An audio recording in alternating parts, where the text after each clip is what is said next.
So if there's one thing that you absolutely need for your YouTube videos, it's good light. In this video, I'm going to be explaining to you and showing you different ways you can take your lighting and your gaming setup to the absolute next level. If you guys do enjoy these videos, you want to show me some love, make sure to like, comment, subscribe, leave me some video ideas down below, and let's get right into it. Alright, so I'm at my gaming setup now, and I'm going to explain to you guys the three main types of lighting that I'm going to be going over in this video. That's going to be peripheral lighting, ambient lighting, and direct lighting for your camera. I'll have timestamps in the description if you want to skip to any of those. So starting off with peripheral lighting, pretty much all this covers is actually the keyboard and mouse pretty much in your setup, as well as maybe your headset if it's RGB, and I'm just talking about if it goes along with the theme of your setup if you're recording setup type videos. Obviously this doesn't really matter if you are making videos where it's just your webcam or your DSLR camera in the frame and you don't ever show your keyboard and mouse, but trust me, having a red keyboard with a blue setup is just not it at all. You want your peripherals to match the vibe of your setup as well as its lighting, so I'd say that this is a pretty important thing. For me, I just stick with the classic RGB wheel right here, which kind of can just go with everything, and on my mouse I just keep it off because I normally have my hand on the mouse anyways, so it doesn't really matter. So my keyboard is a GK61 if you guys are curious. It has a ton of different RGB modes, but if I were to match it with my setup, we can see that I kind of have a pink vibe going, so I could have almost any sort of vibe involving the color pink on the lighting itself. And this is the least important type of lighting, so I wouldn't stress on it if you're not able to change the lighting of your keyboard, but I'm just saying if you want to take your setup to the next level and just have it look completely professional, if you guys are doing setup videos and stuff like that, I would make sure that your keyboard and mouse actually go along with the theme of your setup. The next point that I'm actually going to be covering is ambient lighting, and that can be created in various different ways. So for me, the two components that I have for this ambient lighting are RGB floodlights and a moving RGB strip that I have underneath my desk. This creates the vibe along my entire wall underneath my setup, and as well kind of lights up the back of my setup, as we can see all the way back there. When the lights are off, the setup feels completely different, and just adding this can make a huge difference. This normally leads to some sort of underglow on my face, which can just kind of create a cool effect when I'm recording my videos. And also if you're doing setup related videos, this will take your setup to the next level in terms of appearance. So specifically, I'm going to be showing you, these are the RGB floodlights. It's super bright, so I'm going to try to block it as best as I can, but all it does is it stands on the floor just like that with the built-in metal part, and you can change the color to absolutely anything as long as the RGB floodlight that you purchase supports the color. So for me, I have it on pink. It might not look super pink on camera, but in real life it looks super pink, and if I just look directly into it, it kind of blinds me, so I'm not going to do that. But I have one positioned against this wall, one going sideways, one going against a corner, and one going against this wall itself. But yeah, that's pretty much the first component of the ambient lighting, and the second component is actually the RGB strips that we can see moving around the bottom of my desk here. I have it set on a purple and white hybrid moving mode, and we can see that I have the strip going all the way along the bottom, which just provides that top kind of glow, which almost creates a mix in the middle of the pink, creating almost like a purple glow. And we can see that this looks absolutely great. Don't mind the cables. I am recording a cable management video right after this, so you will see this fixed in the next video. But this is one of the most crucial parts of having a great setup in terms of if you're recording these setup type videos, so I would highly recommend picking these up. I'll have them in the description. They're about $40 for a pack of 2. With my setup, I have 4 of them.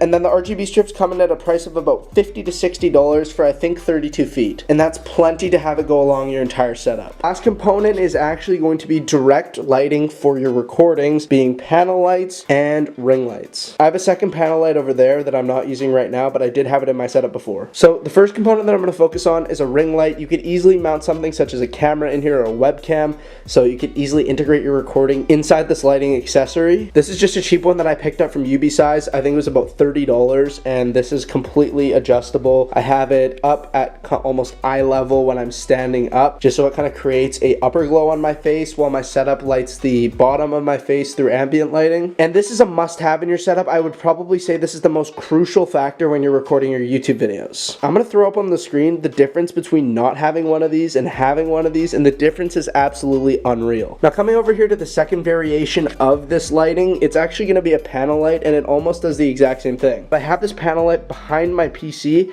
and I record from this spot right here, so it faces almost this way, and this will create a lighting on the side of my face, which actually brightens my face as a whole. This is obviously not necessary, but I would highly recommend it if you want to have a more professional look to your recordings itself. And now for the purpose of this video, I'm going to show you what my setup looks like with all of this on. We can see that it's extremely well lit up, even though the lights are completely off in the room, and the setup just looks absolutely amazing. The ambient lighting just creates that underglow, as well as the RGB strips creating kind of that tension between the pink and the blue, creating that purple that you can see in the middle all along there. The keyboard, as we can see, is not that important important. That's why I also mentioned that you don't really need it, but I just thought I would mention it just in case. And then we can see the panel lighting looks absolutely amazing from the back, as well as the ring light. I don't want to blind you guys or flashbang you, but yeah, that's what it looks like. But the setup looked extremely well lit. When we actually combine this with the recording, I'll just show you a sample recording on the screen right now. You probably also saw it in the intro. That is what my recording setup looks like when I have all of these put together. But if you guys learned something new for this video, make sure to subscribe. I hope you guys did enjoy my little lighting tips as well as the products featured in the video. Make sure to like, comment, subscribe, give me a video idea down below, and I'll see you guys later. Peace out.